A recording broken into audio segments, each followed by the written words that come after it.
தமிழ் சமையலுக்கு உங்களை அன்புடன் வரவேற்றுக் கொள்கின்றேன். இதுவரை நீங்கள் எனக்கு தரும் ஆதரவுகளுக்கு மனமார்ந்த நன்றியை தெரிவித்துக் கொண்டு மீண்டும் இன்னும் ஒரு புதிய சமையலோடு இன்று வந்திருக்கின்றேன். இன்று நான் ஒரு பிரெட்டை வச்சு எப்படி பிரெட்ல கொத்துரொட்டி செய்யறதுன்னு செய்து காட்டப் போகின்றேன். இந்த பிரெட் கொத்துரொட்டி நீங்கள் எந்தவித சாப்பாடுகளும் இல்லாத நேரத்தில் வீட்டில் இலகுவாக செய்யக்கூடிய மாதிரி நான் உங்களுக்கு இதை செய்து காட்ட போகிறேன். இது மிகவும் சுவையாகவும் இருக்கும். அதே நேரம் நீங்கள் ஒரு 5 நிமிஷத்துலேயே நீங்கள் வீட்டில் செய்திடலாம். ஒரு வேலையால் ஒரு சாப்பாடு மில்லியாண்டு நீங்கள் நினைக்கிற நேரத்தில் ஒரு பிரெட்டை வச்சு வீட்டில் இருக்கிற மரக்கறியை வச்சு இதில் போட்ட பொருட்கள் அனைத்தும் வீட்டில் சாதாரணமாக கிடைக்கக்கூடிய எப்பவும் இருக்கக்கூடிய பொருளை வச்சு தான் நான் இந்த கொத்துரொட்டி உங்களுக்கு செய்து காட்ட போகின்றேன். அல்லது நீங்கள் முதல் நாள் சமைத்த பழைய கறி இருந்தால் கூட அதை வச்சு கூட நீங்கள் மிகவும் இலகுவாக இது செய்து முடிச்சிடலாம். இப்போ வாங்கோ வீடியோக்குள்ளே போய் இந்த கொத்துரொட்டியை நாங்கள் எப்படி செய்யலாம் என்றும் இதற்கு தேவையான பொருட்கள் என்னன்னு சொல்லியும் பார்க்க போகிறோம். அதுக்கு முதல் இதுவரை இந்த சேனலை சப்ஸ்கிரைப் செய்யாதாக்கள் சப்ஸ்கிரைப் செய்து கொள்ளுங்க. கூடவே பெல் பட்டனையும் தட்டி விடுங்க. வீடியோக்களை பார்த்து கமெண்ட்ஸ் எழுதுங்க, லைக் பண்ணுங்க, உங்களோட ஃப்ரெண்ட்ஸ் ஆக்களோட ஷேர் பண்ணுங்க. வாங்க இப்போ வீடியோக்குள்ளே போய் பார்ப்போம். இந்த பிரெட்டை வச்சு கொத்துரொட்டி செய்கிறதுக்கு தேவையான பொருட்களை பார்த்தோம்னு சொன்னால் நான் இதில் ஒரு 8 துண்டு பிரெட் எடுத்து வச்சுக்கிறேன். பான் துண்டுகளை எனக்கு இன்றைக்கு ப்ரௌன் பிரெட் தான் கிடைச்சது. அப்போ நான் இதை வச்சு தான் இன்றைக்கு செய்ய போகிறேன். வீட்டில் இருக்கிற பொருட்களை வச்சு நீங்கள் ஒன்றும் இல்லாத நேரத்தில் செய்கிறதுக்கு தேவையானதை தான் பார்க்க போகிறோம். இப்போ இந்த 8 துண்டு பிரெட்டை நீங்கள் சின்ன சின்ன துண்டுகளாக வெட்டினாலும் சரி அல்லது கையால் பிச்சு போட்டாலும் சரி இப்படி போடலாம். இதுக்கு மிகுதி தேவையான பொருட்கள் நான் இந்த டேஸ்ட்டுக்காக கடைசியாக போடுறதுக்கு இதில் வெஜிடபிள் சூப் கட்டி எடுத்து வச்சுருக்கேன். அதாவது மரக்கறி சூப் கட்டி. இது இப்படியும் இருக்குது வெளிநாடுகளில். இது பவுடராக இருக்கும். நீங்கள் எது விருப்பமோ அதை போடலாம். இது போடுறேன்னா ஒரு தேக்கரண்டி, இது போடுறேன்னா ஒரு சூப் கட்டி காணும். அடுத்தது இதில் பார்த்தீங்கன்னு சொன்னால் ஒரு 3 பச்சை மிளகா வெட்டி வச்சுருக்கிறேன். கொஞ்சமாக கருவேப்பிலை கழுவி வச்சுருக்கிறேன். இதில் ஒரு தேக்கரண்டி காஷ்மீர் சில்லி பவுடர் கலருக்காகவும் ஒரு தேக்கரண்டி தனி மிளகாத்தூள் உரைப்புக்காகவும் எடுத்து வச்சுருக்கிறேன். இங்கே இதில் ஒரு 1/2 தேக்கரண்டி மஞ்சத்தூள், தேவையான அளவு உப்பு, இதில் ஒரு 1/2 தேக்கரண்டி பெருஞ்சீரகம், 1/2 தேக்கரண்டி கடுகு, தேவையான அளவு எண்ணெய், 4 முட்டை இருக்குது. இதில் இங்கால பார்த்தோம்னு சொன்னால் இதில் நான் கேபேஜ் வட்டி வச்சுருக்கிறேன். கொஞ்சமாக ஒரு 100 கிராம் அளவு இருக்குது. கோவா, அதாவது வெள்ளை கோவா வட்டி வச்சுருக்கிறேன். இதில் கேரட் ஒரு 2 சின்ன கேரட் எடுத்து துருவி வச்சுருக்கிறேன். இதில் ஒரு சின்ன துண்டு லீக்ஸ் எடுத்து வட்டி வச்சுருக்கிறேன் நீளமாக. இதில் ஒரு வெங்காயம் எடுத்து வெட்டி வச்சுருக்கிறேன். அப்போ இது நீங்கள் உங்களுக்கு ஏற்ற மாதிரி நீங்கள் கூட்டி குறைச்சி இல்லை உங்களை வீட்டில் இருக்கிற மரக்கறிகளை வச்சு நீங்கள் செய்யலாம். இவ்வளவுதான் இதுக்கு தேவையான பொருட்கள். வாங்க வீடியோக்குள்ளே போய் இது எப்படி செய்யலாம்னு பார்ப்போம். இப்போ அடுப்பில் ஒரு சட்டியை வச்சு அடுப்பை பற்ற வச்சுட்டு சட்டி இடமில்லாமல் இருக்கைக்குள்ள இதில் தேவையான அளவு எண்ணெய் விடுறேன். எண்ணெய் சூடாகிட்டுது. இதுக்குள்ள எடுத்து வச்சிருக்கிற கடுகு வடித்ததுக்கு பிறகு இதில் எடுத்து வச்சிருக்கிற பெருஞ்சீரகம், அதோட கூடவே நாங்கள் கழுவி சுத்தம் செய்து வச்சிருக்கிற கருவேப்பிலையை பிச்சு போட்டு போடணும். அப்போ தான் நல்ல வாசனை இருக்கும். கூடவே இதோட வெட்டி வச்சிருக்கிற ஒரு வெங்காயத்தையும் இதில் போடுறேன்.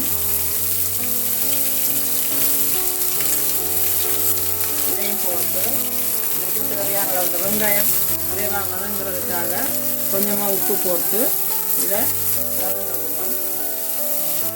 இப்போ வெங்காயம் போட்டு 1 நிமிஷம் ஆயிட்டு இந்த டைமில் இதில் வெட்டி வச்சுருக்கிற மரக்கறிகளை போட போகிறோம். இதில் லீக்ஸ் போடுறேன். கூடவே இந்த லீக்ஸோட வெட்டி வச்சுருக்கிற கேரட், அடுத்தது இதில் இருக்கிற இந்த கேபேஜ் எல்லாத்தையும் போட்டு ஒருக்கா இதோடு சேர்த்து நல்லா ஒருக்கா வதக்க விடுவோம். இப்போ கூடவே இதில் எடுத்து வச்சுருக்கிற அந்த வட்டி வச்சுருக்கிற இந்த பச்சை மிளகாயை நான் இதுக்குள்ள சேர்த்துட்டு இந்த மரக்கறிக்கு தேவையான அளவு உப்பு கொஞ்சமாக போட்டுட்டு கூடவே நாங்கள் வச்சுருக்கிற இந்த மசாலா பொருட்கள், அதாவது தனி மிளகாத்தூளும் நிறத்துக்காக போடுற காஷ்மீர் சில்லி பவுடரையும் இதுக்கு போடுறேன். கூடவே இந்த மஞ்சத்தூள் போட்டுட்டு நாங்கள் அடுப்பை நல்லா சிலுவில் வச்சு தான் இப்போ நான் இதை வதக்க போகிறேன். ஒரு கொஞ்ச நேரம் இந்த மரக்கறி அரைவாசி குக் பண்ணினா காணும். உங்களுக்கு நல்லா வதங்கக்கூடாது. அப்போ ஒரு அரைப்பதத்துக்கு நான் இதை குக் பண்ணி எடுக்க போகிறேன். இந்த மசாலா பொருட்கள் வதங்குற பச்சை மணம் போடுறதுக்காக மட்டும். இப்போ நான் இந்த மரக்கறி போட்டு 1 நிமிஷம் ஆகிட்டு இந்த டைமில் நான் எடுத்து வச்சுருக்கிற இந்த மரக்கறி சூப் கட்டியை கொஞ்சமாக நசிச்சுட்டு இப்படி போடுறேன். நீங்கள் வேணுமெண்டா ஒரு கொஞ்சம் தண்ணியில் சுடு தண்ணியில் கரைச்சிட்டும் போடலாம். இது இப்படி போட்டாலும் உங்களுக்கு அது கரைஞ்சி வந்துடும். இப்போ அதால் இதை எல்லாத்தையும் போட்டுருக்கா நல்லா கலந்து விடுறேன். இப்போ மரக்கறி ஒரு 1.5 நிமிஷம் நல்லா வதங்கிட்டுது. அப்போ நான் இந்த டைமில் இப்போ இதுக்குள்ளே போட போகிறேன், எடுத்து வச்சுக்கிறேன் முட்டை போட போகிறேன். அப்போ அதால் இது எல்லாத்தையும் ஒரு சைட்டு கொதிக்கிட்டு இந்த எடுத்து வச்சுக்கிற முட்டையை உடைச்சி பார்த்து நல்ல முட்டையானு பார்த்து இதுக்கு போடுறேங்க.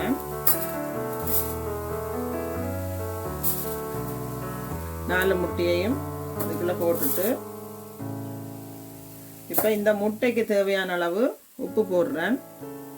உப்பு போட்டுட்டு அடுப்பை கொஞ்சம் லேசாக கூட்டி விட்டுட்டு இந்த முட்டையை நாங்கள் இதோட இந்த நடுவில் வச்சு இந்த முட்டையை கொத்தி எடுக்கணும்.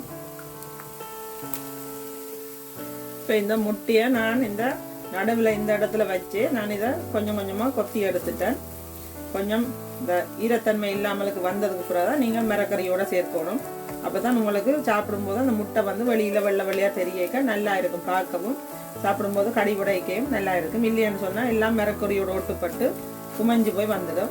இப்போ பார்த்தீங்கன்னா இப்போ எல்லாம் நல்லா துண்டு துண்டாக வந்துட்டு இப்போ நான் இதை கொத்தி எடுத்துட்டேன். இனி இந்த மரக்கறி மசாலா பொருட்கள் எல்லாத்தோடையும் இந்த முட்டையோருக்கா கலந்து விட்டுட்டு இப்போ இந்த டைமில் நாங்கள் எடுத்து வச்ச பிரெட்டை வந்து சின்ன சின்ன துண்டுகளாக வெட்டி வச்சிருக்கிறேன். நீங்கள் கத்தியால் வெட்டினாலும் சரி இல்லாத கையால் பிச்சு போட்டாலும் சரி இப்படி நான் இதை வெட்டி வச்சிருக்கிறேன். இதில் நீங்கள் வெள்ளை பிரெட் கிடத்தினாலும் நீங்கள் அந்த பிரெட்டை வச்சு நீங்கள் இப்படி செய்யலாம். ஆனால் இது ப்ரௌன் பிரெட்னா நல்லா கொஞ்சம் ஆரோக்கியமாக இருக்கும். அதால் நான் இன்றைக்கி ப்ரௌன் பிரெட்டை போடுறேன். இப்போ இந்த டைமில் இந்த பிரெட்டையும் போட்டு இதோட நான் இப்போ இதை கலந்து விட போகிறேன். இந்த டைமில் நீங்கள் அடுப்பை கொஞ்சம் கூட்டி வச்சுருக்கணும், மீடியமான ஹீட்டில் வச்சுருக்கணும். ஏன்னா பிரெட் போடைக்க மரக்கறியோடு எல்லாம் ஒட்டுப்பட்டு வந்துடும். அப்படி உங்களுக்கு ஈரத்தன்மையாக வேணும்னு சொன்னால் நீங்கள் அடுப்பை குறைச்சி வச்சுக்கொண்டே செய்யலாம். நான் இதை நல்லா ஒருக்கா கலந்து விட போகிறேன். இதோ சூப்பரான பிரெட் கொத்து வந்து ரெடி ஆகிட்டுது. இப்போ நான் இதில் கொஞ்சமாக இந்த கடைசியாக போடுறதுக்கு வச்சுருக்கிறேன், பிச்சு வச்சுக்கிறேன். இந்த கருவேப்பிலையை போடுறேன். இதுக்கெல்லாம் நீங்கள் உங்களுக்கு கொத்தமல்லியில் போடுறது பிடிக்குமெண்டா கொத்தமல்லியிலையும் போடலாம். இதெல்லாம் நான் இங்கே கறி போடாமல் தான் இந்த கொத்து ரெடி உங்களுக்கு பிரெட் கொத்து ரெடி செய்து காட்டியிருக்கிறேன். நீங்கள் இந்த டைமில் இந்த முதல் நாள் நீங்கள் வச்ச மட்டன் கறியோ சிக்கன் கறியோ இருந்தால் அதையும் கொஞ்சமாக இதில் போட்டு செய்தீங்கன்னு சொன்னால் இன்னும் சுவையாக இருக்கும். இது ஒரு அவசரத்துக்கு நீங்கள் வீட்டில் செய்யக்கூடிய ஒரு சாப்பாடு, அதைத்தான் உங்களுக்கு செய்து காட்டியிருக்கிறேன். இது வந்து இப்போ ஒன்றுமில்லாத நேரத்தில் நீங்கள் குயிக்காக செய்யக்கூடிய ஒரு ஈஸியான ஒரு உணவு. இது ஒரு 5 நிமிஷத்துலேயே நீங்கள் இதை செய்து முடிச்சிடலாம். நான் வீடியோக்காக உங்களுக்கு விளக்கி சொல்கிறபடியே தான் கொஞ்சம் டைம் எடுத்தது. மற்றபடி இது 5 நிமிஷம் காணும் இந்த பிரெட் கொத்து ரெடி செய்கிறதுக்கு. இப்போ இது ரெடி ஆகிட்டது. அடுப்பை ஆஃப் பண்ண போகிறேன்.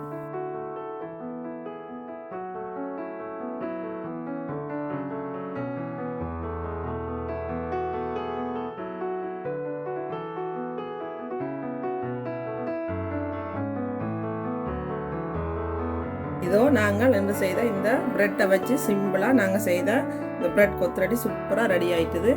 இதை நீங்களும் உங்களோட வீடுகளை செய்து சாப்பிட்டு பாருங்க, எப்படி இருக்குன்னு சொல்லி மறக்காமல் கமெண்ட்ஸ் பண்ணுங்க. இந்த வீடியோ பிடிச்சிருந்தா லைக் பண்ணுங்க. நீங்கள் நிறைய பேர் வந்து கமெண்ட்ஸ் எழுதுறீங்க. கமெண்ட்ஸ் எழுதுறதுக்கு முதல் அந்த வீடியோவில் ஒரு லைக் பட்டன் போட்டு விடுங்க, போட்டுட்டு கமெண்ட்ஸ் எழுதுங்க.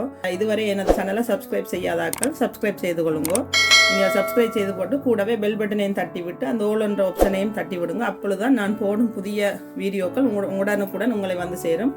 மீண்டும் இன்னும் ஒரு புதிய சமையலுடன் உங்களை சந்திக்கும் வரை நான் உங்கள் ஜெனோவா. நன்றி.